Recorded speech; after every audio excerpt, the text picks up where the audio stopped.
Saat korbannya mulai tak bisa bergerak, ia kemudian mencekik korbannya dengan kuat hingga korbannya tewas. Saya diperintahkan untuk membunuh 70 wanita dan menghisap air liur para korbannya agar sakti mandraguna.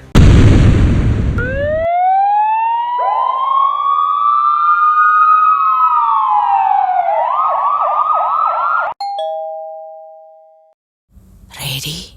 Let's investigate. Hai all, thank you udah kembali mampir ke channel aku and welcome back to Crime Viral, Kriminal Viral. Tempat kita akan bergibah tentang kasus-kasus kriminal yang telah ataupun tengah marak di Indonesia maupun dunia. Pokoknya siapin cemilan kalian dan duduk manis karena di Crime Viral, kamu dan aku jadi detektif kece yang gak kalah update dari netizen 62. So, siap gibah kriminal bareng aku? Let's go! Kali ini kita akan mengupas tuntas kasus kriminal yang paling mengerikan dan sangat misterius yang pernah ada di Indonesia. Siapa yang tidak kenal dengan sosok yang dijuluki dengan Dukun AS? Ya, dia adalah Ahmad Suraji, sang dukun dari neraka yang membantai 42 wanita selama lebih dari 1 dekade. Ahmad Suraji lahir dengan nama Sagimin pada tanggal 10 Januari 1949 di Medan, Sumatera Utara. Dia adalah anak pertama dari 2 bersaudara. Tragisnya, ayahnya meninggal saat ia berusia 7 bulan. Sejak kecil, Sagimin sudah menunjukkan ketertarikannya pada ilmu hitam dan perdukunan yang ia pelajari dari buku-buku mendiang ayahnya. Ketika berusia 27 tahun, Sagimin menikah dengan seorang wanita yang berasal dari Pekanbaru dan mengganti namanya menjadi Ahmad Suraji. Sejak itu, ia mulai dikenal sebagai dukun di desanya, bahkan warga sekitar menganggapnya sakti karena sering didatangi mendiang ayahnya melalui mimpi dan ia mengaku bahwa ia mendapatkan kesaktian dan ilmu dari wangsit yang ia dapatkan dari mimpinya. Ahmad Suraji mulai membuka praktik yang melayani berbagai ritual, mulai dari pengobatan sampai pengasihan. Modus Suraji sangat halus dan meyakinkan. Ia menawarkan jasa pengobatan, pengasihan, hingga pelaris pelanggan. Para korban datang dari berbagai latar belakang. Istri yang ingin keluarganya harmonis, kerja seks yang ingin punya banyak pelanggan, hingga remaja yang ingin cantik dan beruntung. Semua percaya pada janji Suraji, ritual ampuh yang akan mengubah hidup mereka. Setiap korban diminta untuk membawa kembang telon, kemenyan putih, kemenyan Arab, dan sepasang jeruk purut. Ritualnya akan dilakukan di ladang tebu, jauh dari keramaian. Suraji kemudian akan menggali lubang sedalam 1 meter. Kemudian ia meminta korbannya untuk melepaskan pakaiannya, lalu masuk ke dalam lubang yang sudah disiapkan. Kemudian korban diikat dan juga dikubur setengah badan, konon sebagai syarat ritual. Suraji lalu meminta korban untuk tetap diam, tidak berteriak. Saat korbannya mulai tak bisa bergerak, ia kemudian mencekik korbannya dengan kuat hingga korbannya tewas. Setelah korbannya dipastikan benar-benar tewas, ia menghisap air liur korbannya sampai habis dan ia meyakini bahwa ini adalah syarat agar ilmunya sempurna. Ia lalu menguburkan korbannya di tempat itu juga dan mengambil barang-barang berharga termasuk perhiasan yang dimiliki oleh para korbannya. Korban pertamanya bernama Iem. Ia datang pada Desember 1986 berharap hidupnya dapat berubah. Namun akhirnya ia berakhir di ladang tebu.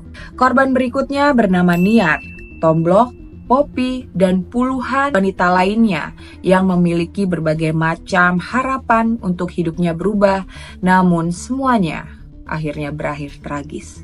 Usia korban berkisar dari 11 sampai 30 tahun. Bagian besar adalah perempuan muda, bahkan ada yang masih remaja. Mereka berasal dari berbagai daerah di Sumatera Utara.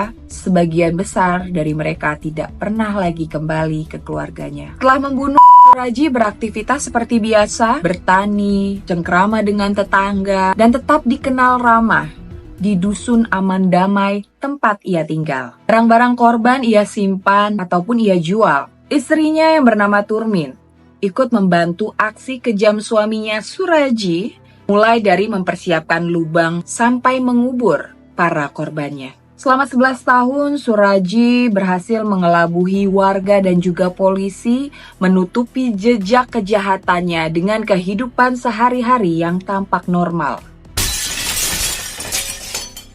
Kasus mulai terkuak di tahun 1997 ketika seorang pemuda menemukan mayat tanpa busana di ladang tebu. Polisi awalnya mencurigai suami korban, namun aksi mengarah ke rumah Suraji. Setelah penggeledahan, polisi akhirnya menemukan pakaian dan juga perhiasan milik korban di rumah Suraji. Suraji akhirnya ditangkap dan dalam interogasi, ia mengaku telah menghabisi 42 nyawa wanita muda yang tak memiliki dosa padanya demi sebuah kesaktian. Suraji mengaku motif utamanya adalah wangsit dari mendiang ayahnya yang ia dapatkan dalam mimpi. Ia diperintahkan untuk membunuh 70 wanita dan menghisap air liur para korbannya agar sakti mandraguna. Namun, ia hanya berhasil membunuh 42 korban. Sisi psikologi Suraji menunjukkan obsesi, delusi spiritual, dan kemampuan manipulasi tingkat tinggi. Ia tahu bagaimana caranya memanfaatkan kepercayaan dan kelemahan korban.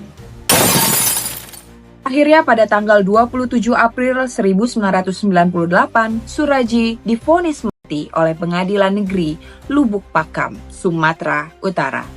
Dia mengajukan banding dan juga gerasi, namun semua usahanya ditolak. Pada 10 Juli 2008, di usia ke-59 tahun, Suraji dieksekusi oleh regu tembak Brimob Polda Sumatera Utara. Permintaan terakhirnya, Suraji ingin bertemu dengan istrinya sebelum ajal menjemput. Dengan 3 peluru di dada, berakhirlah hidup sang dukun dari neraka, Ahmad Suraji. Kasus Suraji menjadi peringatan keras tentang kepercayaan buta pada ilmu hitam. Masyarakat Sumatera Utara dan Indonesia terguncang. Banyak keluarga korban tak pernah mendapatkan keadilan penuh, trauma mendalam masih membekas. Ahmad Suraji menjadi simbol peringatan akan bahaya ilmu hitam dan juga tahayul yang masih dipercayai oleh sebagian masyarakat, khususnya di Indonesia. Kisahnya sering diangkat dalam dokumenter, film, dan artikel kriminal sebagai pengingat bahwa kepercayaan buta bisa berujung pada tragedi yang mengerikan. Meski Suraji akhirnya mengaku bertobat di penjara dan rutin untuk mengikuti pengajian, kejahatannya tetap meninggalkan luka mendalam bagi para korban dan juga tentunya pada masyarakat Indonesia. Itulah kisah kelam dan penuh misteri dari sang dukun dari neraka, Ahmad Suraji, pembunuh berantai yang mengguncang Indonesia. Menurut kalian masih ada nggak sih kasus serem lainnya yang serupa dengan kisah dukun dari neraka ini? Kalau kalian punya kasus serupa dan ingin diceritakan di next Crime Viral, kalian boleh tulis di kolom komentar, berikan referensi kira-kira cerita apa lagi atau kasus apa lagi yang ingin dibawakan di next Crime Viral. Untuk like, subscribe, dan juga share cerita ini ke teman-teman kalian yang suka gibahin tentang kasus-kasus kriminal di Indonesia maupun di dunia. Dan juga jangan lupa untuk nyalain loncengnya supaya kalian gak ketinggalan cerita-cerita ataupun kasus-kasus kriminal viral yang ada. Jangan lupa untuk waspada dan kritis terhadap segala bentuk kepercayaan yang bisa membahayakan diri maupun orang lain. Sampai ketemu di kasus berikutnya. Stay safe. See you. Bye-bye.